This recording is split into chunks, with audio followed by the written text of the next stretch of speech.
जब प्रयागराज के महाकुंभ में भगदड़ मची थी, तब वहां के मुसलमानों ने गंगा जमुनी तहजीब का परिचय देते हुए पीड़ितों की मदद की। जब प्रशासन यह मानने को ही नहीं तैयार था कि किसी की मौत हुई है, जब मुख्यमंत्री आदित्यनाथ से लेकर पुलिस कोई अस्सलाम वालेकुम वरहमतुल्लाहि बरकातहू। उम्मीद है आप सब खैरियत से होंगे। मैं भी अल्हम्दुलिल्लाह अल्लाह का लाख लाख शुक्र एहसान है, खैरियत से हूँ।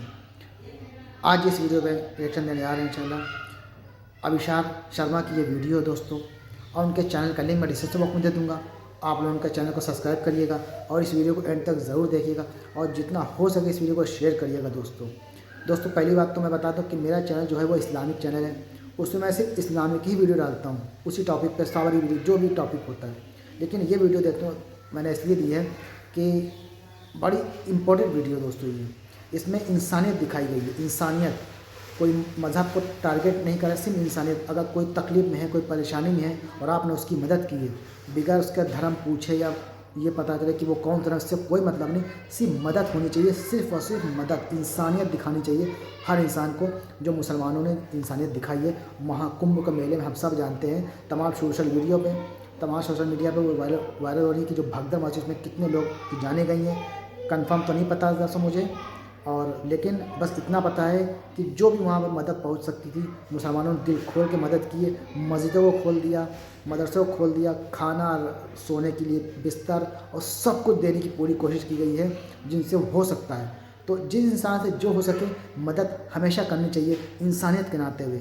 मज़हब को एक किनारे कर दें, सिर्फ इंसानियत पहले दिखाएं कि अगर कोई तकलीफ़ में है, कोई परेशानी में, तो उसकी मदद फ़ौरन करें। अगर आप कर सकते हैं तो बिल्कुल मदद करें, क्योंकि लाखों लोगं की दिल से दुआ निकलती है दोस्तों, और ये दुआ बड़ी अच्छी होती है, हर मुसीबत में काम आती है। अगर कोई आप अच्छा काम करेंगे तो आपकी भी इंशाल्लाह मैं चाहता हूँ कोई ना कोई मदद ज़रूर करेगा।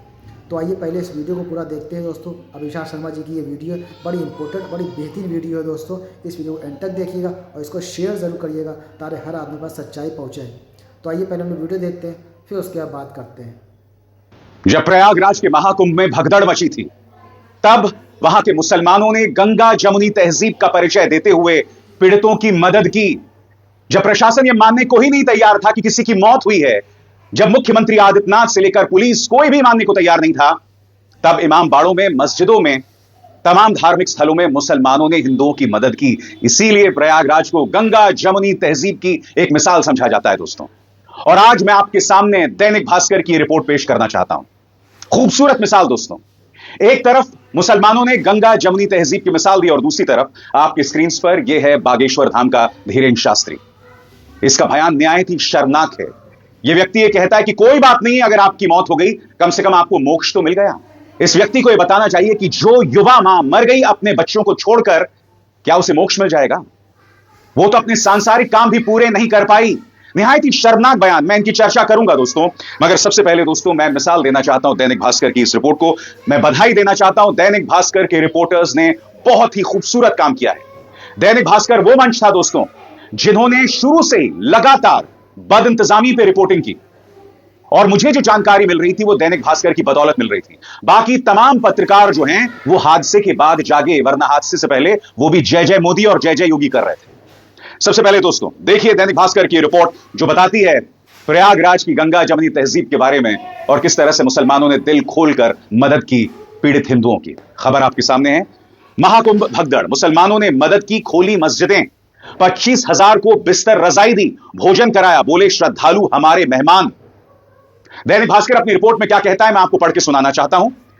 यह वो वक्त था जब श्रद्धालुओं के लिए की गई व्यवस्थाएं ध्वस्त हो गईं। श्रद्धालुओं की एंट्री रोक दी गई थी, जो जहां था वहीं पर रोका गया। ऐसे में 29 जनवरी को जनसेनगंज रोड समेत 10 से ज्यादा इलाकों के मुसलमानों ने बड़ा दिल दिखाया। 25 से 26 हजार श्रद्धालुओं के लिए मस्जिद, मजार, दरगाह, इमाम बाड़े और अपने घरों के दरवाजे खोल दिए गए। लोगों के रुकने की व्यवस्था की, उन तक भोजन और चाय पानी पहुंचाया, जिन्हें दवा की जरूरत थी उनकी तीमारदारी की। इस तरह से गंगा जमुनी तहजीब की उन्होंने मिसाल दी और मुसलमानों के प्रवेश में महाकुंभ में रोक लगा दी गई थी। सबसे बड़ी बात यह धमकी भी दी गई थी कि अगर आप गाड़ी लेकर आएंगे और अगर उस गाड़ी का ड्राइवर मुसलमान होगा तो उसके सुरक्षा की जिम्मेदारी उसकी खुद की होगी या आपकी होगी। इस तरह से नफरत। मगर आज वो मुसलमान मदद कर रहे हैं। सबसे पहले इमाम साहब किस तरह से पानी बांट रहे हैं दोस्तों, इसका वीडियो देखते हैं। ये वसीउल्लाह साहब की मस्जिद के इमाम साहब अमीन साहब जो है यहाँ पे पानी बांट रहे हैं। पानी ले लो, पानी। वसीउल्लाह आपकी मस्जिद के इमाम साहब जो है यहाँ पे लोगों को पानी बांट रहे हैं। ऐसी आपको ढेरों तस्वीरें, ढेरों वीडियोस मिलेंगे। और मैं आपको बतलाना चाहता हूं कि किस तरह से इन्होंने गंगा जमुनी तहजीब की मिसाल दी। दैनिक भास्कर क्या कहता है आपकी स्क्रीन पर। श्रद्धालुओं को 29 जनवरी की रात भी सड़क पर ही काटनी थी। ऐसे में प्रयागराज के मुसलमानों ने गंगा जमुनी तहजीब की मिसाल दी। मेला क्षेत्र से 10 किलोमीटर दूर खुलदाबाद सब्जी मंडी मस्जिद, बड़ा ताजिया इमाम बाड़ा, हिम्मतगंज दरगाह और चौक मस्जिद में लोगों को ठहराया गया। इसकी कुछ तस्वीरें और वीडियो भी सामने उभर कर आए हैं। मुस्लिम समुदाय के मोहल्ले नखास कोहना, रोशनबाग, हिम्मतगंज, खुलदाबाद, रानी मंडी, शाहगंज के लोगों ने अपने घर में श्रद्धालुओं को ठहराया, उन्हें चाय नाश्ता कराया, खाना खिलाया। इन मोहल्लों में रात में भंडारा चलाया गया। श्रद्धालुओं को हलवा पूड़ी और खाने के सामान भी बांटे गए। यह खबर पढ़ते पढ़ते मेरी आंखों में आंसू हैं दोस्तों, क्योंकि लोग कितनी कोशिश कर रहे हैं हम सबको बांटने की, मगर बार बार इस तरह की मिसाल सामने उभर कर आती है जब यह देश इस बात का परिचय देता है कि बांटने वाले जितना बांटें, चाहे तुम जितना चिल्लाओ, बटेंगे तो कटेंगे, मगर इस तरह की मिसाल सामने उभर कर आती रहेगी। एक बार फिर दैनिक भास्कर को बधाई, और मैं चाहूंगा आप इस रिपोर्ट को देखिए दोस्तों।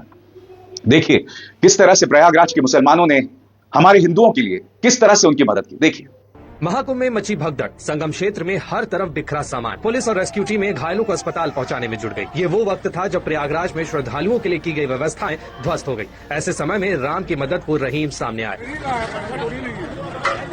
मुस्लिम समुदाय के लोगों ने मस्जिद, मजार, दरगाह से लेकर हिंदू भाई बहनों के लिए घरों के दरवाजे खोल दिए। रात में ही लोगों तक खाना और चाय पहुंचाई गई। जिन्हें दवा की जरूरत थी उनकी तीमारदारी भी की गई। जिस तरीके से देख रहे थे कि हर लाखों करोड़ों लोग की एक भीड़, एक जत्था चला आ रहा है, तो मुसलमान भाई को रात को लगा कि इनको बहुत तकलीफ है, और पूरी तरीके से वहां पे उनके लिए दरी का इंतजाम किया गया, उनके लिए बिस्तर का इंतजाम किया, उनके लिए चाय पानी नाश्ता, उनके भंडारे का, उनके खाने का इंतजाम किया गया। पूरी तरीके से इलाहाबाद प्रयागराज के लोगों ने दिल खोलकर कुंभ में आए श्रद्धालुओं का स्वागत किया, खैर मकदम किया, इस्तकबाल किया। एक तरफ ये तस्वीर थी दोस्तों, और दूसरी तरफ ये वीडियो जो वायरल हो चुका है, जिसपे अखिलेश यादव ने भी तीखी टिप्पणी की है। आप देख सकते हैं पुलिस किस तरह से लोगों के लिए जो खाना बन रहा है, जो महाराज खाना बना रहे हैं, उस पर मिट्टी डाल रहे हैं। हालांकि इस पुलिस वाले को बाद में सस्पेंड कर दिया गया। एक तरफ मुसलमान जो है गंगा जमुनी तहजीब का परिचय देकर मदद कर रहे हैं, और दूसरी तरफ यहां पर देखिए मिट्टी डाली जा रही है। क्या हो रहा है साहब? इंतजार कीजिए अखिलेश यादव ने किस तरह से प्रहार किया है, और मुख्यमंत्री आदित्यनाथ की इस्तीफे की बात की है संतों के सहारे। मगर मैं एक व्यक्ति का बयान मैं आपको सुनाना चाहता हूं। यह है बागेश्वर धाम के धीरेन्द्र शास्त्री। पहले सुनिए ध्यान से कह क्या रहे हैं। कहते हैं वो लोग मरे नहीं है, उन्हें मोक्ष मिला है। यह बयान है उनका। विस्तार से ध्यान से सुनिए ये सज्जन क्या कह रहे हैं। हमने कहा देश में प्रतिदिन लोग मर रहे हैं, और करोड़ों लोग मर रहे हैं। कुछ दवा के बिना मर रहे हैं, और कुछ स्वास्थ्य की व्यवस्था के बिना मर रहे हैं। कुछ हार्ट अटैक से मर रहे हैं। निश्चित रूप से यह जो घटना हुई है वो निंदनीय हुई है और बहुत विचित्र हुई है। एक बात बोले, ये महाप्रयाग है और मृत्यु सबकी आनी है, एक दिन मरना सबको है। पर कोई गंगा के किनारे मरेगा तो वो मरेगा नहीं, मोक्ष पाएगा।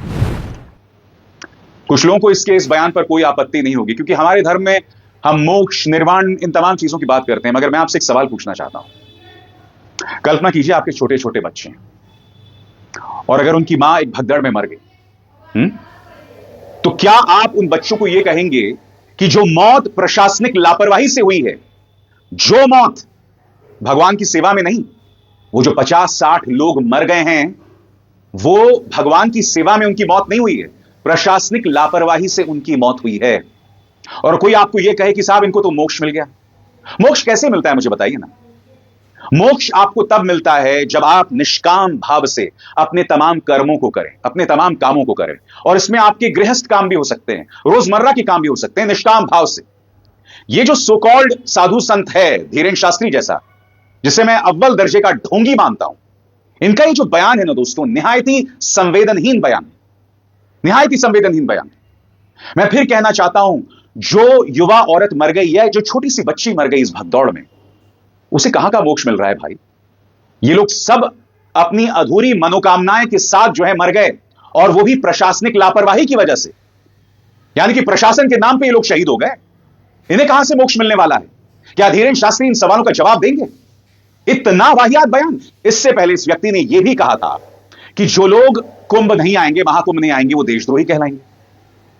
अरे हमारे सैनिक सियाचिन बॉर्डर पर हैं, ठिठुरती ठंड में उन्हें देश की रक्षा करनी है, वो लोग नहीं आ पा रहे हैं तो क्या वो भी देशद्रोही हैं?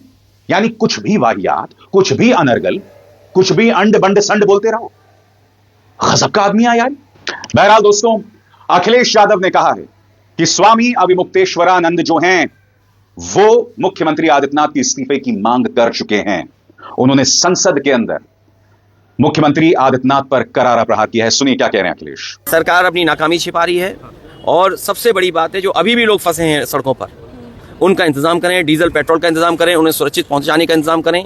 जब आपने प्रचार इतना किया तो इंतजाम क्या किया? अब तो साधु संत भी कहने लगे आप झूठे हैं। कुछ लोग खुल करके कह रहे हैं, कुछ लोग कह नहीं पा रहे हैं। सोचिए, मुख्यमंत्री को अगर साधु संत कहने लगे झूठे, और इससे ज्यादा नैतिक हार क्या हो सकती है? जिस तरह की जांच अखिलेश जी, जांच ये सरकार की जांच है, इस पे हम और विचार करेंगे। पहले सबसे पहली बात यह है कि सरकार सूची जारी करे, जो शव मिले हैं उनकी पूरी चिन्हित करे, कहां जा सकते हैं, पूरे सम्मान के साथ पहुंचाया जाए। इसके अलावा पूर्व मुख्यमंत्री अखिलेश यादव ने इस बयान में उत्तर प्रदेश सरकार को कुछ सुझाव दिए। वो सुझाव क्या है, एक एक करके आपकी स्क्रीन पर आ रहे हैं दोस्तों। सुझाव नंबर 1, भोजन पानी के लिए जगह जगह दिन रात ढाबे खोलें और भंडारों के आयोजन की अपील की जाए। प्रदेश भर से मेडिकल और पैरामेडिकल स्टाफ को स्वयंसेवी लोगों के दोपहिया वाहनों के माध्यम से दूरस्थ इलाकों में फंसे लोगों तक पहुंचाने की व्यवस्था हो। महाकुंभ के आसपास और प्रदेश भर में मीलों तक फंसे वाहनों को पेट्रोल डीजल की आपूर्ति सुनिश्चित की जाए। दवाई की दुकानों को दिन रात खोलने की अनुमति दी जाए। लोगों को कपड़े और कंबल दिए जाएं। जहां हजारों करोड़ लोग प्रचार पर और दुर्घटना की खबरें दबाने के लिए बहाए जा रहे हैं, वहां पीड़ितों के लिए कुछ पैसे खर्च करने से सरकार पीछे क्यों हट रही है? दोस्तों, इसमें दो राय नहीं है। जब 2013 में महाकुंभ में रेलवे प्लेटफॉर्म पर एक हादसा हुआ था, स्नान स्थल पर नहीं, कहने को ये केंद्र सरकार की जिम्मेदारी थी, मगर मैं नहीं भूला हूं, आप और हम, मैं बतौर पत्रकार, आप बतौर नागरिक, उस वक्त अखिलेश यादव से सवाल पूछ रहे थे। उस वक्त ये शख्स यानी आजम खान इंचार्ज मंत्री थे। कम से कम हमें यह पता था कि इंचार्ज कौन है। और तब मैं नहीं कहता हूं, सुनिए खुद एक साधु ने आजम खान के बारे में क्या कहा था। सुनिए, यह बयान मैं आपको पहले सुना चुका हूं, फिर से सुनिए। और बता दूं, 2012-13 का कुंभ मैंने देखा और उस समय आजम खां मेला के प्रभारी हुआ करते थे। मेला में कोई गड़बड़ हो गई तो आजम खां संतों के सामने हाथ जोड़ के खड़े हो गए। वो दूसरे संप्रदाय के थे, वो सपा के थे, मुसलमान थे, लेकिन संतों के साथ उन्होंने हाथ जोड़ के माफी मांगी और उन्होंने कहा, संतों आपको कोई दिक्कत नहीं होगी, हमसे गलती हुई, हम क्षमा चाहते हैं। और आपको आश्चर्य बता दूं, आज तो पता ही नहीं लग रहा है कि मेला प्रभारी कौन है। मेला प्रभारी तो मिलता ही नहीं। यानी कि जवाबदेही थी। आज अखिलेश यादव नेता विपक्ष होते हुए भी कुछ संवेदनशील सुझाव दे रहे हैं, मगर जो मुख्यमंत्री मौत के आंकड़ों को स्वीकार करने को तैयार नहीं थे 17 घंटों तक, क्या वो इन सुझावों को मानेंगे? यह सवाल है अपने आप में दोस्तों, और इन सवालों से नहीं बचा जा सकता। 26 फरवरी तक आयोजन होगा महाकुंभ का। इस पूरे आयोजन में 40 करोड़ श्रद्धालु आएंगे, लेकिन तैयारी हमारी होगी 100 करोड़ श्रद्धालुओं की व्यवस्था के लिए। बहरहाल, जब से यह हादसा हुआ है 29 जनवरी से मेरा दिल उदास है दोस्तों, दिल बहुत उदास है। और जब मैं इस तरह की मिसालें देखता हूं ना, कि जब एक दूसरा नागरिक आपकी मदद करे, गंगा जमुनी तहजीब की ढेरों मिसालें जब सामने उभर कर आती है ना, तो हल्का सा मरहम दिल पर जरूर लगता है। यह कहने को एक छोटी सी मिसाल है, हालांकि 25,000 लोगों को मदद पहुंचाई गई है, जैसा कि दैनिक भास्कर दावा कर रहा है। मगर मैं कहता हूं दोस्तों, अगर 10-12 लोगों को भी मदद पहुंच जाए तो क्या है? दिल से दुआएं तो निकलेंगी ना ऐसे लोगों के लिए। पुण्य ही तो आप कमाओगे ना, बगैर महाकुंभ में डुबकी लगाए जिन मुसलमानों के प्रवेश पर तुमने रोक लगा दी है। मगर देखिए, बगैर वैमनस्य के वो मदद कर रहे हैं। यही तो मेरा भारत है। इसी भारत को तो ये लोग खत्म कर देना चाहते हैं। तो दोस्तों, ये था हमारा एक्शन जो आपने देखा, और जितनी तारीफ़ की जाए दोस्तों इन मुसलमानों की कम है, और इसका सिला अल्लाह ताला ज़रूर इन्हें देगा। जिस तरह से इन्होंने मदद की है लोगों की परेशानी में, खाने की से लेके जो बिस्तर की मदद की है, जिसने जो हो सका वो मदद की है। और ऐसे टाइम हर इंसान को इंसानियत दिखानी चाहिए, ना कि मज़हब के ताल्लुक से तोड़ना चाहिए। नहीं, तो इंसानियत पहले है। अगर कोई ज़रूरतमंद है तो उसकी अगर आप मदद कर सकते हैं तो बिल्कुल मदद कीजिए। और ये बहुत अच्छी बात है। ये बहुत अच्छी बात है कि उस वक्त जो भी भगदड़ मची, तमाम लोगों को ज़रूरत थी बिस्तर की, खाने की, अब वो उन्होंने मदद की। तो ये एक अच्छी बात है, एक अच्छी मिसाल दी है भाईचारे की, एकता की, मोहब्बत की, प्यार की। तो यही है हमारा भारत, जो एकता की मिसाल है और ये भारत हमारा इंशाअल्लाह न जातो हमेशा ऐसा ही रहे। लोग मिलजुल के काम करें, एक दूसरे को भाई भाई समझें और कोई भी जितनी भी नाइतवाकियाँ बुराइयाँ ये सब ख़त्म हो जाएं और मिलजुल के प्यार मोहब्बत से रहें, ताकि हमारा भारत सारे जहाँ से अच्छा हिंदुस्तान हमारा। तो यही होना चाहिए दोस्तों। तो उम्मीद है दोस्तों ये वीडियो हमारी अच्छी लगी होगी।